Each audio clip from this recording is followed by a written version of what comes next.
Hello friend, आपका स्वागत है आपके अड्डा एसएससी यूट्यूब चैनल पर। दोस्तों, आपको पता है आज हम लोग महत्वपूर्ण युद्ध देखेंगे। यहाँ से हर एक शिफ्ट में दोस्तों आपके एनटीपीसी में क्वेश्चन आ रहे हैं दोस्तों। आपको इसको पढ़ के जाना है। इस वजह से हमने एक पीडीएफ के थ्रू आपको पढ़ाने की कोशिश किया। इसे सारे के सारे जितने भी युद्ध लड़े गए हैं दोस्तों, रात में ही हम लोग इसको डिज़ाइन किए। बहुत सारे पीडीएफ आपके लिए बनाया गया है। अब धीरे धीरे करके सारे पीडीएफ आपके सामने खुलासा किया जाएगा। आप लोग बिल्कुल अच्छे से शानदार तरीके से पढ़ते चलिए। और इसी सीक्वेंस में आपको पता होगा दोस्तों कि हम लोग काफ़ी वीडियो प्रोवाइड किए हैं दोस्तों करंट के ऊपर। करंट के हर एक टॉपिक लगभग कंप्लीट हो चुके हैं। आप चाहें तो प्लेलिस्ट में आके सारे टॉपिक्स देख सकते हैं दोस्तों। ठीक है दोस्तों। और एक बात और बता दें दोस्तों, ज़्यादा पढ़ने की कोशिश ना करें और यह अपने मन से निकाल दें कि बहुत हार्ड क्वेश्चन आ रहे हैं। बिल्कुल हार्ड क्वेश्चन नहीं आ रहे हैं, बिल्कुल इजी क्वेश्चन आ रहे हैं। बस आप अच्छे से तैयारी करिए, रिवीजन करिए और पढ़ते चलिए दोस्तों बस। और कंटिन्यूटी बनाए रखिए अपना। और ज़्यादा से ज़्यादा दोस्तों, अगर आपको अच्छा लगता है वीडियो तो ज़्यादा से ज़्यादा अपने भाइयों को शेयर करिएगा। और लाइक नहीं किए हैं तो लाइक कर दीजिएगा। वीडियो देखने के बाद ही लाइक करिएगा, लेकिन लाइक कर दीजिएगा दोस्तों। अगर कोई गलती कोई त्रुटि हो जाती है तो कमेंट में हमें बता सकते हैं, हम उसे सुधार करने की पूरी कोशिश करेंगे।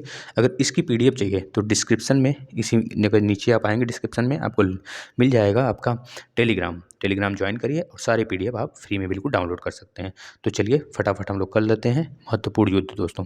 इसमें देखेंगे कब हुआ था कोई युद्ध और किन के बीच में हुआ था और कौन जीता था। बस यही सारी बातें हम लोग करते चलेंगे, ज़्यादा कुछ बातें नहीं करेंगे क्योंकि छोटी सी वीडियो है। आपको इसमें छोटे से समय में काफ़ी ज़्यादा नॉलेज ले लेना है। चलिए दोस्तों स्टार्ट करते हैं।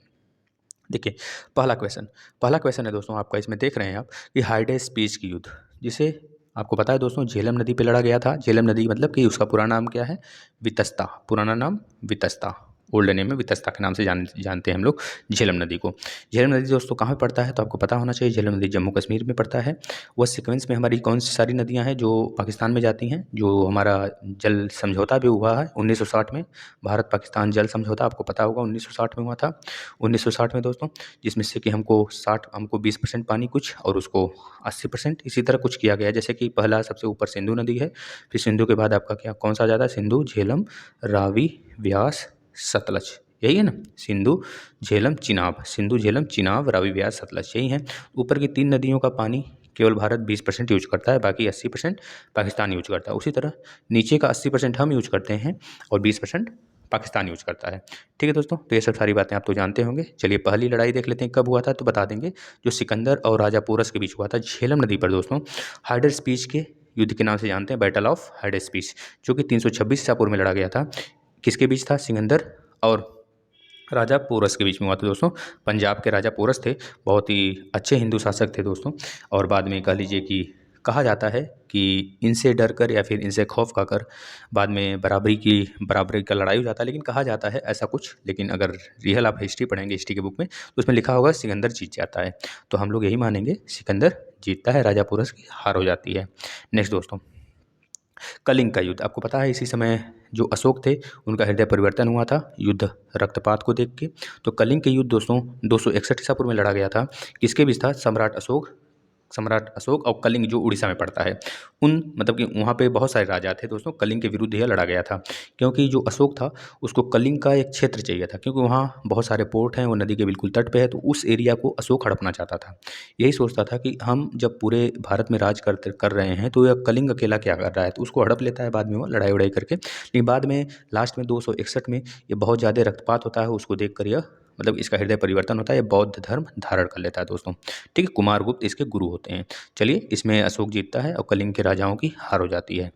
नेक्स्ट दोस्तों, सिंध की लड़ाई आपको पता है दोस्तों 712 ईस्वी में हुआ था। किसके बीच हुआ था? तो मोहम्मद कासिम और अरबों की सत्ता स्थापित की गई थी। मतलब मोहम्मद कासिम ने जीत हासिल की थी और अरबों की सत्ता स्थापित कर ली थी। उस समय आपसे पूछा जा सकता है कि जो अरब थे हमारे भारत में कब से, मतलब कि उनकी सत्ता स्थापित कब हुआ था, तब भी आप बता सकते हैं कि सिंध की लड़ाई के बाद 712 ईस्वी के बाद। ठीक है दोस्तों, अब नेक्स्ट आ जाते हैं तराइन, बैटल ऑफ तराइन दोस्तों। बैटल ऑफ तराइन दोस्तों ये 1911 में लड़ा गया था। यह मोहम्मद गौरी और पृथ्वीराज सिंह चौहान के बीच में लड़ा गया था दोस्तों। इसमें क्या होता है, पृथ्वीराज तो जीत जाते हैं और मोहम्मद गौरी की हार होती है। लेकिन फिर सेकंड बैटल ऑफ मतलब सेकंड बैटल होता है आपके तराइन का। उसमें क्या होता है दोस्तों, उसमें ये 1192 में होता है, वह 1191 में था, दोनों याद रखेंगे आप। अब 1192 में इसमें मोहम्मद गौरी जीतता है और पृथ्वीराज चौहान जी हार जाते हैं दोस्तों, क्योंकि इनके विरुद्ध जो है काफ़ी ज़्यादा षड्यंत्र होने लगे थे और इनको हराने की पूरी कोशिश कर रहे थे इनके ही साथी कह लीजिए। और बाद में मोहम्मद गौरी की जीत हो जाती है और यह हार जाते हैं दोस्तों। ठीक है, यह जीवन दान पहले लड़ाई में, पहले तराइन के युद्ध में पृथ्वीराज जी जो होते हैं दोस्तों, वह मोहम्मद गौरी को जीवन दान भी दिए होते हैं, जिससे बाद में यह कह लीजिए फिर वापस आता है और लड़ाई लड़ता है और इनको हरा देता है ना। चंदावर का युद्ध, इसे चंदावर, बैटल ऑफ चंदावर दोस्तों, चंदेरी नहीं, चंदेरी तो आप बाद में देखेंगे बाबर के समय। यह चंदावर का युद्ध दोस्तों 1194 हुआ था। पहला जो हुआ था आपका तराइन युद्ध 1191 और दूसरा वाला 1192 में, याद रखेंगे। और यह चंदावर की लड़ाई दोस्तों, यह 1194 में होता है। इसमें क्या होता है, मोहम्मद गौरी कन्नौज के राजा जयचंद को हराता है। राजा जयचंद और मोहम्मद गौरी के साथ होता है, जिसमें कि मोहम्मद गौरी जीत जाता है और राजा जयचंद हार जाते हैं दोस्तों। याद रखेंगे, जयचंद और चंदेरी इस तरह आप याद कर सकते हैं, और मोहम्मद गौरी कॉमन है जो 1191 में 1192 में था, इसको याद रखेंगे। यह हुआ था 1194 में यह बैटल, ठीक है ना। पानीपत का प्रथम युद्ध दोस्तों, आपसे पूछ लिया जाता है कि बाबर जो है कि प्रथम लड़ाई बाबर की कौन सी थी भारत में, तो बता देंगे दोस्तों, वह लड़ाई थी 1519 में थी, 1519 में थी। इसे कह लीजिए कि हम लोग बाजौर बोलते हैं, बाजौर का युद्ध बोलते हैं दोस्तों। यूसुफ जाई जो उस समय थे, यूसुफ जाई एक कह लीजिए कि काफिला था, उसके विरुद्ध बाबर ने लड़ा था दोस्तों। बाद में बाबर जीत जाता है बाजौर का युद्ध, ठीक है ना। बाजौर का युद्ध जीतने के बाद कलिंजर वगैरह की चढ़ाई वगैरह करता है, यह सब बातें होती हैं, ठीक है ना। बस आप बता देंगे कि काबुल जीतता है, काबुल जीतने के बाद यह बाजौर का किला जीत जाता है 1519 में। 1519 में यही भारत में पहली लड़ाई थी बाबर की, ठीक है दोस्तों। और जो पानीपत का लड़ाई था, ये तो हमारे यहाँ जो दिल्ली सल्तनत वाला था लास्ट शासक लोधी वंश में पहला बहलोल लोधी था, दूसरा सिकंदर लोधी और तीसरा था दोस्तों इब्राहिम लोधी। तो इब्राहिम लोधी से इसकी लड़ाई होती है बाबर की 1526 में, और 1526 में ये जीत जाते हैं दोस्तों। राणा सांगा कहा जाता है कि इनके जो सिकंदर लोधी रहता है दोस्तों, सिकंदर लोधी नहीं, इब्राहिम लोधी के चाचा, ठीक है, कह लीजिए कि बहराम शाह। और इसके बाद दोस्तों इनके जो कह लीजिए राणा सांगा रहते हैं, उस समय भारत के सबसे तगड़े राजा के नाम से वो जाने जाते हैं। तो राणा सांगा ने इनको आमंत्रित किया था मारने के लिए, इसको इब्राहिम लोधी को, सिकंदर लोधी को, इब्राहिम लोधी दोस्तों, इब्राहिम लोधी। सिकंदर लोधी यहाँ पे रहता है, बहलोल लोधी स्थापना ही करता है, और लास्ट में आपका इब्राहिम लोधी रहता है। इब्राहिम लोधी के साथ लड़ाई होता है, 1526 में बाबर जीत जाता है, और मुगल सेना जीतने के बाद इब्राहिम लोधी के पूरा राजपाट मतलब यहाँ से हटा देता है। और उसके बाद बाबर क्या करता है, आगरा और दिल्ली पे राज कर लेता है दोस्तों, मतलब कि उसको अपने कब्जे में ले लेता है।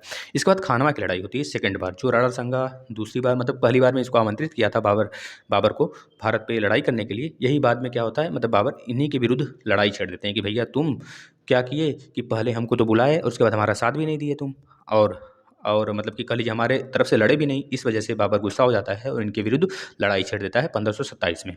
उसी को बोलते हैं हम खानवा की लड़ाई दोस्तों, याद रखेंगे। बाबर और राणा सांगा के बीच होता है, बाबर जीत जाता है। इसके बाद नेक्स्ट होता है दोस्तों, देखिए एक इसी जगह और युद्ध है, आप उसे लिख लीजिए। इसके बाद यहाँ पे खानवा की लड़ाई हो गई, पानी की लड़ाई, फिर इसके बाद एक और होता है दोस्तों, एक होता है चंदेरी की लड़ाई। चंदेरी नहीं, ऊपर था चंदावर, यहाँ चंदेरी है, याद रखेंगे चंदेरी की लड़ाई दोस्तों होता है। यह होता है बाबर के जो एक फ्रेंड होते हैं आपके मादनी राय, उनके और बाबर के बीच होता है, जिसमें बाबर की जीत हो जाती है और मादनी राय हार जाता है।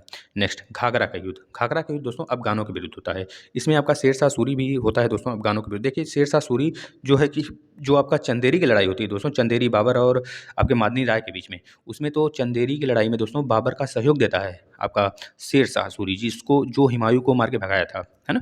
तो वह सहयोग देता है, लेकिन बाद में बाबर क्या करता है, घाघरा की लड़ाई में दोस्तों वो पूरे जितने भी आपके अफगान होते हैं उनके विरुद्ध जब लड़ाई छेड़ देता है, तो शेरशाह इनका साथ न देकर पूरे अफगान की तरफ से हो जाता है। तो ये बातें पूछी जाती है कि बाबर के विरुद्ध कौन सी लड़ाई शेरशाह ने लड़ा, या फिर बाबर के साथ कौन सी लड़ाई बाबर ने लड़ा, शेरशाह ने लड़ा। तो ये सब आप याद रखेंगे, ठीक है ना, फैक्ट है।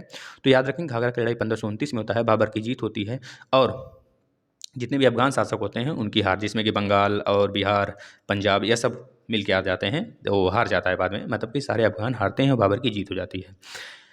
चलिए दोस्तों, चौसा का युद्ध मोस्ट इंपॉर्टेंट है। चौसा का युद्ध आप इसे याद कर सकते हैं, जैसे DCKS, देवरा, चौसा, कन्नौज, सरहिंद, ठीक है दोस्तों।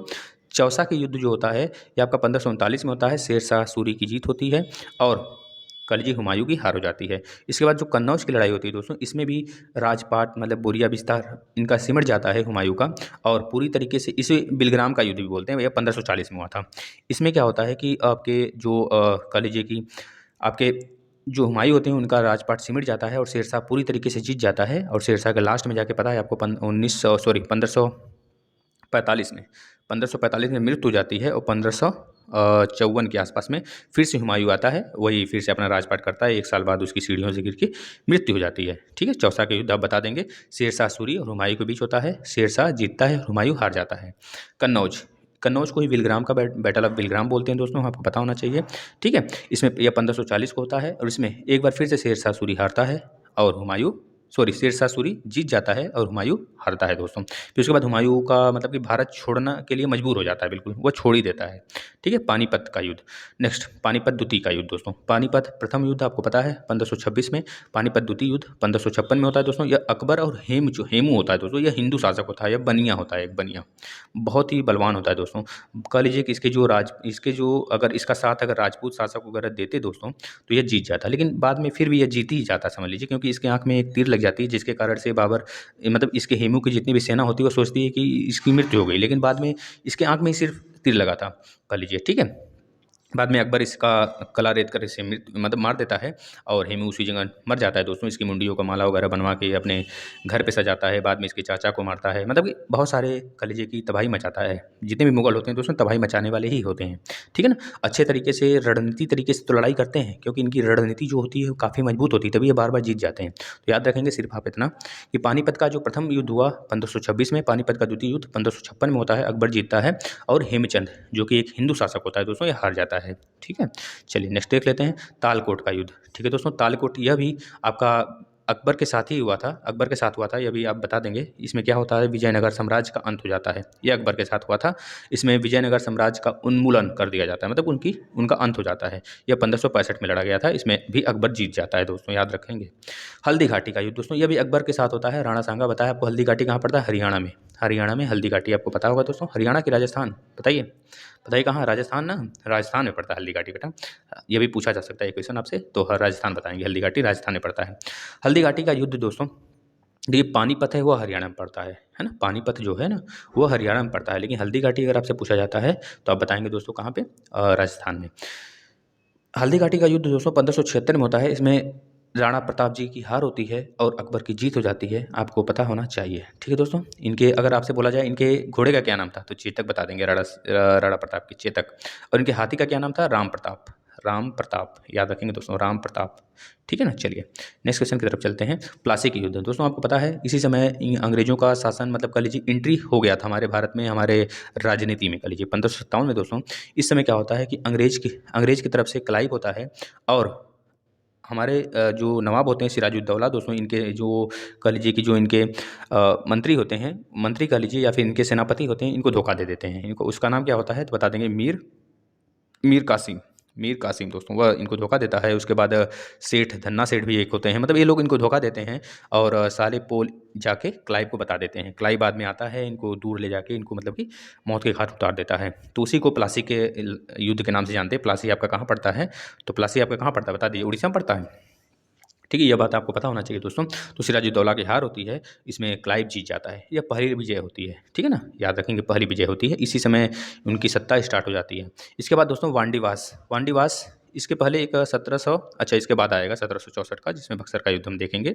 वांडीवास का युद्ध दोस्तों, इसको याद रखेंगे दोस्तों, यह फ्रांसीसियों के मतलब कि बुरिया बिस्तर सीमित दिया जाता है अंग्रेजों द्वारा फ्रांसीसियों को बुरी तरीके से हरा कर दोस्तों उनको अपने कह लीजिए कि यूरोप में भेज दिया जाता है, और यहाँ पे बिल्कुल पूरी तरीके से कह लीजिए 1760 के बाद इनका नामो निशान मिट जाता है फ्रांसीसियों का दोस्तों। आपको पता है कि फ्रांसीसी जो आए थे आपके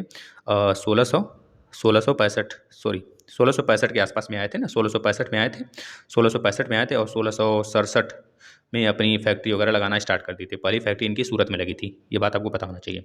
तो वांडीवास की युद्ध 1760 में होता है दोस्तों, अंग्रेजों का विजय होता है और फ्रांसीसियों का हार होता है, ये बात आपको पता होना चाहिए। अब पानीपत का तृतीय युद्ध दोस्तों याद रखेंगे, यह 1761 में हुआ था। यहाँ से क्वेश्चन दोस्तों निश्चित बनेगा, आप लोग इसे पढ़िए। 1761 में यह हुआ था पानीपत का तृतीय युद्ध दोस्तों।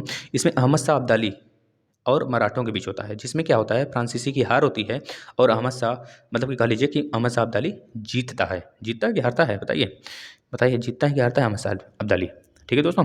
नेक्स्ट, बक्सर का युद्ध, जिसमें कि बक्सर के युद्ध के बाद ही कहा जाता है कि पूरी तरीके से अंग्रेजी शासक भारत में देखा जाता है दोस्तों, याद रखेंगे। ठीक है, पूरी तरीके से पकड़ बन जाती है अंग्रेजियों की। ठीक है, 1764 में लड़ाई लड़ी गई होती है। इसमें अंग्रेजों की तरफ से क्लाइव नहीं, पहले बार में 1757 में क्लाइव होता है, इसके बाद आ जाता है आपका कौन सा शासक होता है, उसका नाम मुनरो होता है। मुनरो बेटा याद रखेंगे, मुनरो होता है। ठीक है ना। इसमें मुनरो के जो विपरीत होते हैं दोस्तों, युद्ध लड़ते हैं, उनका नाम होता है देखिए हम वहाँ पे सिराजुद्दौला था, यहाँ पे सिराजुद्दौला, मीर कासिम और देखिए वहाँ पे मीर जाफ़र था, वहाँ पे मीर जाफ़र को गद्दी पे बैठा दिया जाता है। अब यहाँ पे मीर कासिम आ गया। पहली बार में जो सिराजुद्दौला था उसका सेनापति रहता है मीर जाफ़र। मीर मतलब कि सिराजुद्दौला को मारने के बाद जो क्लाइव होता है वो मीर जाफ़र को गद्दी दे देता है। बाद में मीर कासिम आता है, रिक्वेस्ट करता है कि हम आपको ज़्यादा भत्ते वगैरह देंगे, ज़्यादा वसूली देंगे। तो इस तरह मीर कासिम गद्दे पे बैठ जाता है। फिर मीर कासिम के समय होता है दोस्तों, मतलब कि कह लीजिए 1764 के घटना के समय हमको देखने को मिलता है काल कोठरी की घटना भी एक, आपको याद होगा। ठीक है, मीर कासिम कह लीजिए षड्यंत्र अंग्रेज बना दिए थे, षड्यंत्र रचे थे, मतलब मुनरो जो था वह षड्यंत्र रचा था, बस इतना समझ लीजिए आप ना। ठीक है, इसमें शुजाउद्दौला, मीर कासिम और आलम द्वितीय जो कि एक कह लीजिए सूबेदार था बंगाल का। दोस्तों ये तीनों लोग मिलके सीधे कह लीजिए कि मतलब कि हल्ला बोल देते हैं अंग्रेजों के विरुद्ध, लेकिन बाद में अंग्रेजों की जीत हो जाती है, मुनरो जीत जाता है और ये तीनों लोग की संयुक्त सेना हार जाती है। आपको पता होना चाहिए, याद रखेंगे। इसके बाद प्रथम प्रथम आंग्ल मैसूर युद्ध। अब इसको प्रथम आंग्ल मैसूर युद्ध कर लेंगे दोस्तों। प्रथम प्रथम इसे बना लेंगे, प्रथम आंग्ल मैसूर युद्ध। यह 1767 से 1769 के बीच होता है दोस्तों। मद्रास की संधि आपको पता है, इसमें मद्रास की संधि होती है। आप MMS याद रखेंगे, मद्रास मद्रास मसूलीपट्टनम। इसके बाद आपका यहाँ पे आ जाता है जो तीसरी लड़ाई होती है आंग्ल मैसूर युद्ध की, उसमें आपका श्रीरंगपट्टनम की संधि होती है। ये तीनों है, पहले के समय मद्रास और दूसरे के समय आपका कह लीजिए कि मसूलीपट्टनम और तीसरे के समय आपकी श्रीरंगपट्टनम की संधि होती है, आपको पता होना चाहिए। ठीक है दोस्तों। तो इसमें हैदर अली, जो हैदर अली होता है दोस्तों, आपको पता होगा हैदर अली, और एक आपका कौन शासक होता है, हैदर अली और एक मिनट, टीपू सुल्तान। हाँ, टीपू सुल्तान। तो हैदर अली जो रहता है दोस्तों, टीपू सुल्तान का पिताजी रहता है, पिता रहते हैं। तो हैदर अली की जीत होती है और अंग्रेजों की हार होती है, यह बात आपको पता होना चाहिए। पहले जो कह लीजिए आंग्ल मैसूर युद्ध कब हुआ था, तो 1767 से 1769 के बीच हुआ था, आपको याद होना चाहिए। नेक्स्ट क्वेश्चन, द्वितीय आंग्ल मैसूर युद्ध उसी 1769 के बाद दोस्तों 1780, देखिए 1780 1784। इसके बाद जो तीसरा होता है आंग्ल मैसूर युद्ध वह 90 से 92 के बीच होता है। जो चौथा होता है वह दोस्तों 99 में होता है, जिसमें कि कह लीजिए कि हैदर अली का जो बेटा होता है टीपू सुल्तान, उसकी मृत्यु हो जाती है और द्वितीय मैसूर युद्ध में हैदर अली की मृत्यु हो जाती है, आपको पता होना चाहिए। द्वितीय मैसूर युद्ध 1780 से 1784 के बीच में, तृतीय 1790 से 92 के बीच में और चतुर्थ 1799 में, जिसमें कि टीपू सुल्तान का जो बेटा होता है, हैदर अली का जो बेटा होता है यानी कि पुत्र होता है, उसका नाम क्या होता है आपका टीपू सुल्तान, उसकी हार हो जाती है और वह मर ही जाता है कह लीजिए। और पहले वाले में तो हैदर अली जीतता है और दूसरे वाले में इसकी मृत्यु हो जाती है हैदर अली। तो पूरी तरीके से कह लीजिए कि ये लड़ाई समाप्त हुई नहीं होती है दूसरी वाली, इसमें हैदर अली का बेटा मतलब पुत्र आ जाता है टीपू सुल्तान, और वह अपना कह लीजिए कि एक तरह से अपने पिता के पक्ष से अपना मतलब लड़ाई करने लगता है। ठीक है दोस्तों, कह लीजिए यह बिल्कुल न्यूट्रल तरीके से युद्ध होता है, युद्ध का कोई परिणाम नहीं निकलता है दूसरे वाले का। ठीक है, चलिए ये दूसरी बस याद करेंगे आप, मंगलौर की संधि हुई थी और पहले वाले में किसकी संधि हुई थी दोस्तों, याद रखेंगे मद्रास की संधि। बता दिए थे, पहले में मद्रास और दूसरे में मंगलौर और तीसरे में श्रीरंगपट्टनम की संधि, याद रखेंगे। चौथे में तो टीपू सुल्तान मारा ही जाता है अच्छे से।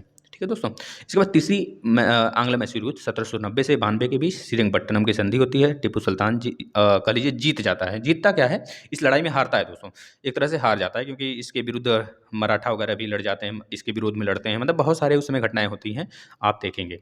तो टीपू सुल्तान हारता है और अंग्रेज जीत जाते हैं, अंग्रेजों की विजय होती है दोस्तों। कह लीजिए कि इस लड़ाई को उसी जगह समाप्त कर दिया जाता है, अधिक ज़्यादा से ज़्यादा राज्य श्रीरंगपट्टनम वगैरह मतलब जीत लिया जाता है, अंग्रेजों के कब्जे में चला जाता है। इसके बाद लेकिन फिर भी टीपू सुल्तान नहीं मानता है, चौथे लड़ाई में जाता है, 1799 में इसकी मृत्यु हो जाती है, याद रखेंगे 1799 में इसकी मृत्यु हो जाती है और उसी समय इसकी कहानी वगैरह खत्म। ठीक है दोस्तों, याद रखेंगे आप। चलिए, इसमें पूरी तरीके से अंग्रेज मैसूर वगैरह पे कब्जा कर लेते हैं दोस्तों। ठीक है, इसके बाद चिलियान वाला युद्ध, आपको पता होगा दोस्तों, चिलियान वाला युद्ध यह 1849 में हुआ था, ईस्ट इंडिया कंपनी और सिखों के बीच हुआ था दोस्तों। ठीक है, जिसमें सिखों की हार हुई थी, यह बात आपको पता होना चाहिए। नेक्स्ट, भारत चीन सीमा युद्ध दोस्तों 1962 में हुआ था, याद रखेंगे 1962 दोस्तों, एक मिनट, सॉरी, 1962 में हुआ था। आप याद रखेंगे 1962 में हुआ था भारत चीन सीमा युद्ध।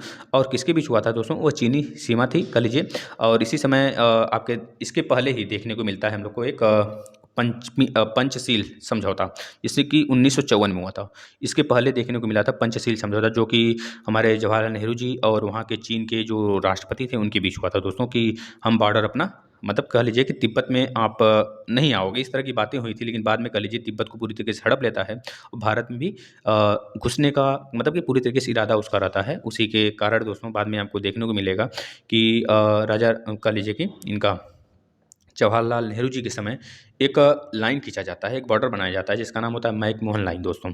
मैक-मोहन लाइन के कह लीजिए दोनों तरफ, एक तरफ भारत और एक तरफ चाइना की बात होती है, लेकिन उसको बाद में अभी तक चाइना नहीं मानता है, और हमेशा उसी को लेके विवाद होता रहता है। जैसा कि आप देखेंगे लद्दाख वाले रीजन में अभी हाल में ही कितना ज़्यादा बवाल हुआ था अगस्त वगैरह समय में, है ना? तो ये सब बातें आपको पता होगा, तो याद रखेंगे युद्ध विराम हुआ था, लेकिन इसमें भारत की हार हो गई थी और चीन जीत गया था दोस्तों, ठीक है ना? चलिए, इसके बाद भारत पाकिस्तान युद्ध।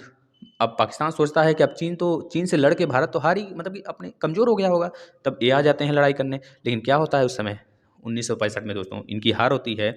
इस समय हमारे लाल बहादुर शास्त्री जी का मतलब कि शासन होता है, और यूसुफ खान दोस्तों, कह लीजिए वहाँ का शासन होता है, मतलब वहाँ का प्रेसिडेंट होता है पाकिस्तान का, और भारत जीत जाता है और पाकिस्तान हार जाता है। लाल बहादुर शास्त्री जी पीएम होते हैं दोस्तों, आपको पता होना चाहिए। ये जाते हैं ताशकंद समझौता में, 1966 में इनकी मृत्यु हो जाती है उसी जगह। और एक तरह से कह लीजिए कि इनकी मृत्यु जो होती है उसका खुलासा नहीं होता है, किस कारण बस इनकी मृत्यु हुई। ताशकंद जो है दोस्तों, वह कजाकिस्तान का कैपिटल है ना? पता होना चाहिए। कजाकिस्तान नहीं दोस्तों, तुर्कमेनिस्तान का, याद रखेंगे, है ना? भारत पाक युद्ध फिर से 1971 में होता है दोस्तों। इसको नाम दिया जाता है विजय ऑपरेशन, जिसमें बांग्लादेश को आज़ादी दिलाता है भारत, और भारत की जीत होती है, पाकिस्तान की हार होती है। फिर उसके बाद कारगिल का युद्ध दोस्तों 1999, इसमें अटल बिहारी वाजपेयी जी पीएम होते हैं दोस्तों। इसी समय 1998 में हम लोग को बम परीक्षण, मतलब बुद्धा वगैरह करके इसका नाम है दोस्तों, 2 एटॉमिक बम हम लोग ने परीक्षण किया था। वैसे तो टोटल 5 किए थे, लेकिन 2 ही का नाम आता है, 2 हमने परीक्षण किया था। ये आपका एनटीपीसी एग्जाम में पूछा गया है दोस्तों, कब किए थे? तो आपको पता होना चाहिए, अटल बिहारी वाजपेयी के समय हुआ था, और 2 हुआ था। पहला वाला 1974 में हुआ था, 1974 में हुआ था दोस्तों, इंदिरा गांधी जी के समय हुआ था, है ना? ये बात आपको पता होना चाहिए, ठीक है? और दूसरी बार जो परीक्षण हुआ, इसमें 2 बम का हम लोग ने परीक्षण किया। वो कब किए तो बता देंगे दोस्तों, 1998 में किए। उस समय अटल बिहारी वाजपेयी जी का शासन था। अटल बिहारी वाजपेयी जी का दोस्तों 3 बार शासन आया था। 1996 में 13 दिन के लिए, 1998 से 1999 तक दोस्तों, कह लीजिए कि 13 महीनों के लिए। फिर उसके बाद 1999 से आपका कह लीजिए 2004 तक पूर्णकालिक पीएम रहे हैं, 5 साल के लिए। 3 बार इनका शासन होता है दोस्तों, याद रखेंगे, है ना? इसमें कारगिल के युद्ध में जम्मू कश्मीर के द्रास और कारगिल क्षेत्रों में पाकिस्तान की घुसपैठियों के बीच लड़ाई हुई थी दोस्तों, आपको पता होना चाहिए, ठीक है ना? यही था आपका अंत। आप इसे अच्छे तरीके से एक बार रिवीजन कर लेंगे दोस्तों, और 1-2 बार इसको एक बार नोट कर लीजिए या फिर लिख लीजिए कहीं, नहीं तो 2-3 बार वीडियो को देख लीजिए, आपको पूरी अच्छे तरीके से याद हो जाएगा, हम इसकी गारंटी लेते हैं। चलिए, तो आप फटाफट इसको शेयर करिए। अगर इसका पीडीएफ चाहिए आपको, तो आप नीचे डिस्क्रिप्शन में लिंक दिया गया है, वहाँ पे क्लिक करके अपना टेलीग्राम ज्वाइन करके अच्छे तरीके से सारे पीडीएफ पाकर अच्छे तरीके से पढ़ सकते हैं दोस्तों, रिवीजन कर सकते हैं। तो धन्यवाद, अपना ध्यान रखिएगा, पढ़ाई करते रहिएगा।